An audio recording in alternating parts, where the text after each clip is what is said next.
today to find out if QG can gain an advantage here. Jaguar falls. We've seen it a lot. Jaguar falls. Your British is just... Let's not go I know. to Jaguar. It just is. I can't... do it again. Let me try to impress you and impersonate you. Okay. Jaguar. Jaguar. Jaguar. Jaguar. Okay. Yes. So Jaguar Falls is where we're going to be going. I'm now turned into Vox. I feel like I need a cup of tea listening to you say that to me. We've seen Jaguar Falls a few times earlier today. It's very close quarters. Ruckus definitely favored here, although I can say safely the Ruckus has been favored on most maps so far. This is actually somewhere where Tyra could be useful. You've got a lot of close quarters areas. If QG want to pull it out again, they could find Firebomb paying dividends towards them. They absolutely could. And again, Firebomb is great because it reduces healing in that area that the Firebomb comes down on, which is really big when it comes to, especially against a Ruckus who's not very mobile because he's just got the advance. And on top of that, he's relying on healing to stay in front of that fight. So that's an option. The other interesting point with Ruckus is he's been played in every single match but one today, which is really interesting because you rewind a couple of weeks, even a month ago, and people were barely even touching Ruckus. He hasn't really changed much. People are just figuring out how he works now. We saw a little bit of Ruckus back in the ESL tournaments a few weeks ago. Notably, a player called Waters was running that a little bit. They're the hipster at this point, running Ruckus before it's cool, but players are quickly tuned in to how to best utilize them.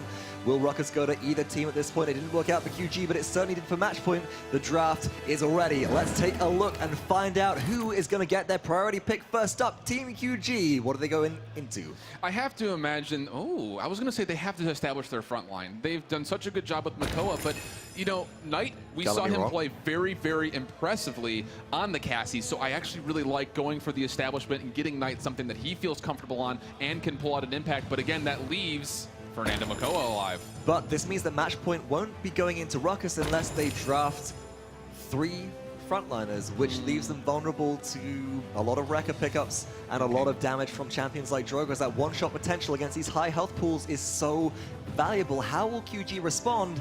They're going to take Ruckus to make sure Matchpoint don't get that opportunity lest they go into Barrack.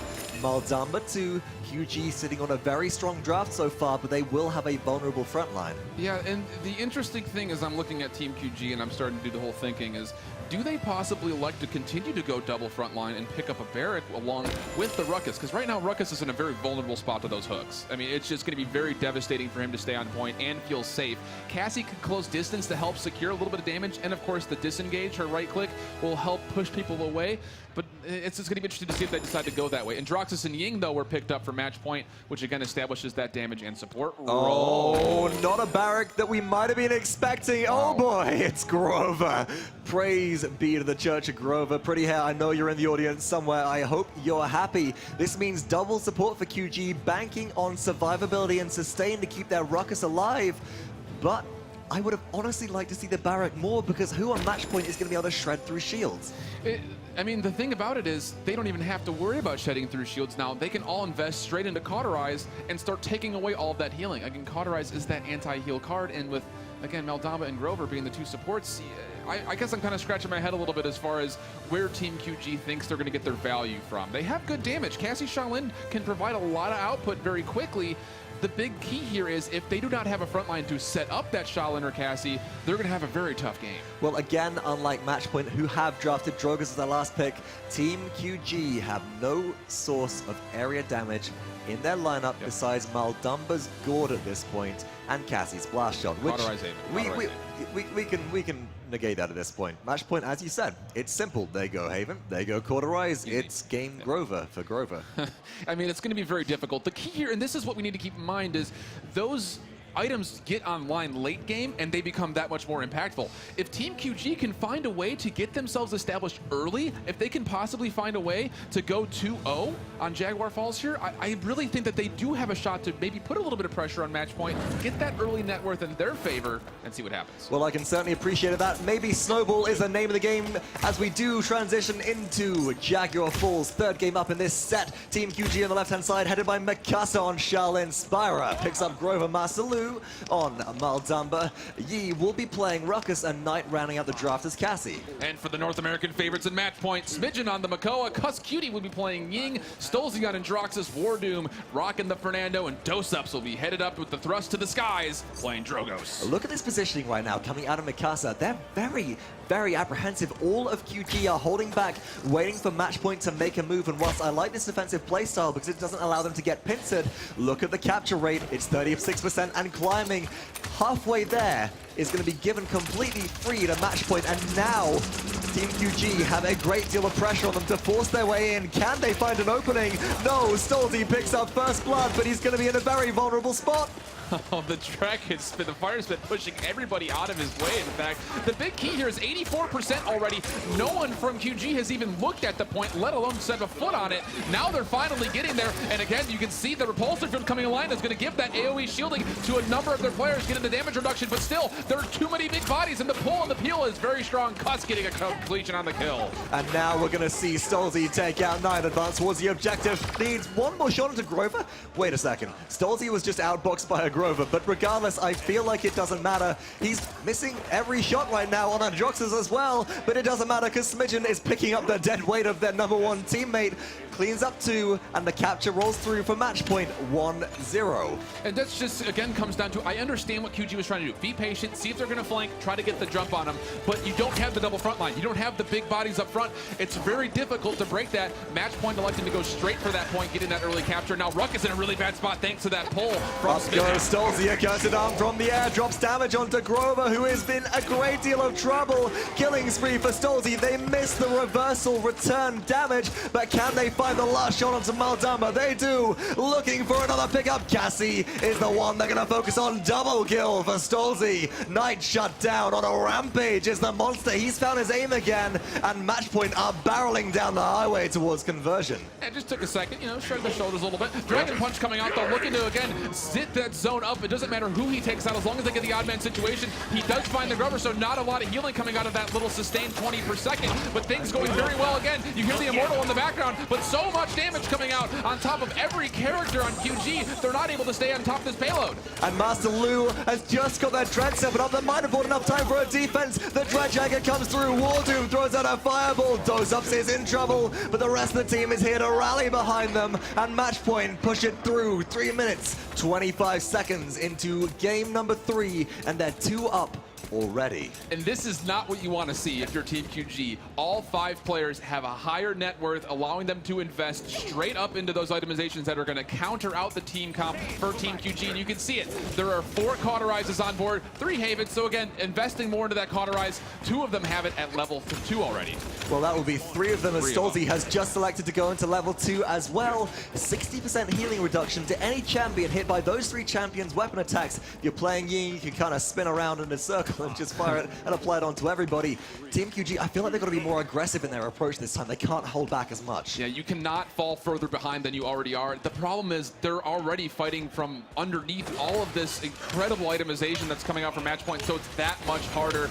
But they need to find a pick right here if they can. You can see that they're putting the Ruckus right on top of the point, but the hooks are trying to come up. The Dread Serpent is available if they choose to use it here, Vox. Master Lu is getting ready. Dread Serpent spins out. The damage needs to come through. Stolzy is trying to clean up the support for this side of Team QG, but no, the Grover Ultimate Whirlwind keeps everybody alive still. Doseups finds conversion on 1 kill, is shot out the air by Knight, and Stolzy is looking to clean up in the backline. 1 more shot required, and Smidgen will seal it away, but Matchpoint, they're playing as a team, and despite their 42% lead for QG, the team in red, Matchpoint, pull themselves back in. There's nothing more exciting than hearing all the ultimates get channeled and not seeing a kill feed register any kills. That's just what's going on. It's great counter ultimates. But talking about ultimates, the Androxus Cursed Arm looking to burst out and poke a little bit is rather successful. No kills confirmed, but again, it keeps QG from getting into that phase as we're at 99%, and now the objective captured 3-0 and looking to close out and getting themselves a 2-0 match score throughout this group will be match point. If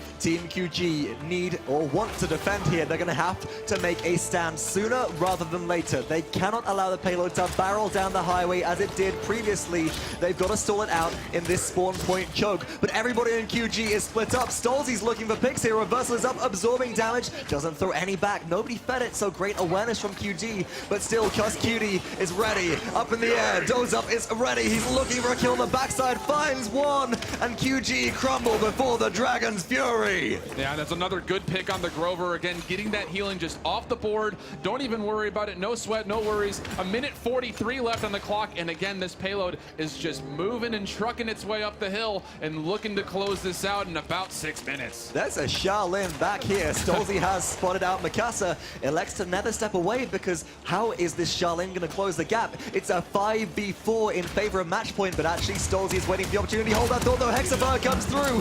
Will this be the defense that we need to see from Team QG, or will they crumble? No, it was a great turtle shell shield right there to mitigate all that damage. And now with the converse side of it, Matchpoint able to just finish and close things out. They're looking real strong. Real strong. 3-4-0 sweeps Yep. in a row. Matchpoint living up to their bravado, living up to their name.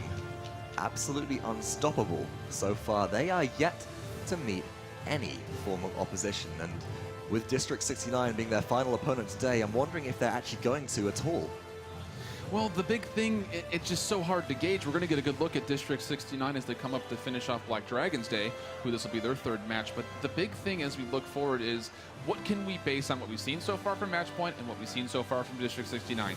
Both teams have done very well against Team QG, and of course, they're both kind of looking forward to Match 6, which is that highlighted EU-NA showdown that we'll have in a couple sets.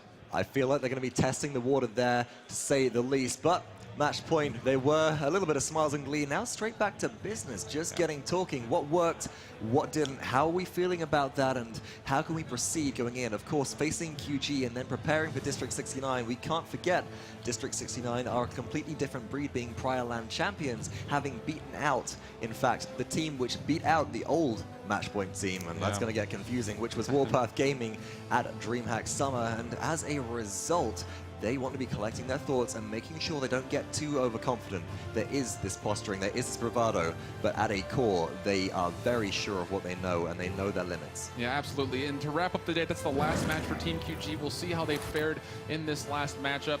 And again, the interesting comps. I think that there's a lot of experience gained here for Team QG as you look at what they were able to bring to the table, what was successful for them, what maybe not so successful. And you can see a couple of characters not even finding their way in the scoreboard for eliminations. Again, showing that maybe Grover double support wasn't the best choice. Maybe just a little bit. I mean, 21,000 damage isn't the lowest on the team. That's Master Lu and Maldamba, but I do feel like they were just missing something central. I said it in the drafting phase. I would have loved to see a Barrett come out to supplement the Ruckus in the previous game. I think that would have forced a lot more of a split between Cauterize and Rekka from Matchpoint, and given Matchpoint a much harder time instead of just being able to itemize into 2 single items throughout the entire duration of the game for most of their champions, and having a very cheap and cost-efficient path to counter out QG's draft entirely. Yeah, and you know, looking back to the experience that both of these teams have had, Matchpoint has international line experience. They feel very comfortable. They're in North America. Cuss isn't even wearing shoes right now. He's just got socks on. He's just feeling that comfortable. And on the other side, QG has only had a chance to really face up against all gamers in their qualifying set, and now they have the ability to go, hey, let's take a look back at what happened. Where is the meta right now for most of Paladins, and what can we do to either bring our own style to that, or possibly change it, or just find their way in? And ultimately, that is what it comes down to. It's a fantastic learning experience for these teams, and it will breathe a breath of fresh air into the newly established Chinese Paladins scene, which is fantastic. They can take everything they've learned here, bring it home, and start to dominate the competition there, as well as improve maybe their opposition.